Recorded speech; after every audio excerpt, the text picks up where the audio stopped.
अगला सवाल यह है, जहां बताइए कि महादशा, साढ़े साती और ढैया में आखिर फर्क क्या है। और मेरा सवाल यह है, इनको लेकर भी इतना डर क्यों है। महादशा ये 19 साल की होती, चंद्रमा जिस राशि में विराजमान है, जिस नक्षत्र में विराजमान है, उस नक्षत्र से दशा का चालू होता है। तो आपकी जन्म कुंडली में इस समय किस ग्रह की दशा है और किस ग्रह की अंतर्दशा, वो आपकी जन्म कुंडली बताएगी।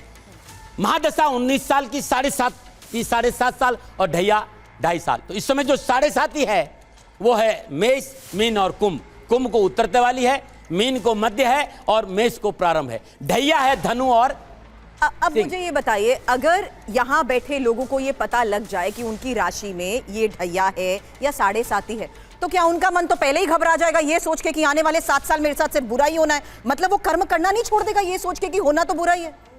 फिर भी मुझे लगता है कि अपन दोनों बाप बेटे 20 साल से साथ काम कर रहे हैं। मैं आपको पता है अच्छी तरह की ये जो भाषा है ना कि साढ़े साती ढैया, ये चंदगत व्यापारियों की भाषा है। मैं दाती महाराज इस राष्ट्र को कहना चाहता हूं कि सन्यासी का भाव, भक्ति का भाव साढ़े साती, महादशा और ढैया में प्रारंभ। राजा बनता है महादशा और शनि और साढ़े साती में, ऐसा कहीं नहीं है। हाँ, अब ये देखना जरूरी है कि निजगत कर्मों के अनुसार शनि आपके जन्म कुंडली में कहाँ विराजमान है, आपके कर्म कैसे है।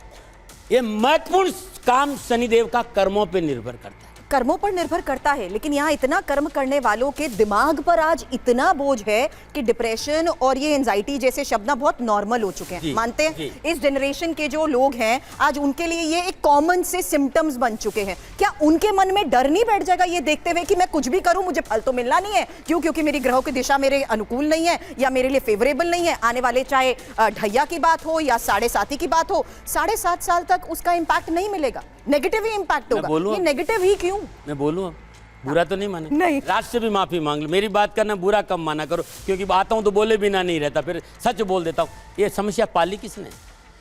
कई देशों का जितना बजट है, हाँ, कई देशों का जो बड़े बड़े देश जितना बजट है उतना हमारा रील पे खर्च भारत करता है।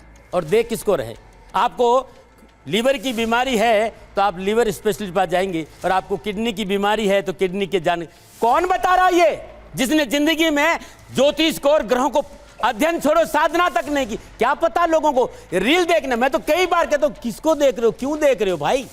आप देखिए कि आपको शनि पे कौन अच्छा बोल रहा है, जो इसका जानकार है। जो जानत से देश जनाई और जानत तुम्हें जो जानता है। और मैं कहना चाहता हूं, इस साल 2026 31 अक्टूबर से लेकर दिसंबर 31 तक का समय थोड़ा सावधानी का, क्योंकि शनिदेव और बृहस्पति षडाष्टक होंगे। वहां भी समय सावधानी इसलिए कहना चाहता हूं कि वे लोग जिन्हें बोलने का हौस नहीं है, जो भारतीय मर्यादाओं का ज्ञान नहीं रखते, जो सनातन से प्रेम नहीं करते, जो बड़ बोला है और ऊंचे पदों में विराजमान होकर संयम भरी शैली का प्रयोग नहीं करेंगे, उन्हें परेशानी आएगी।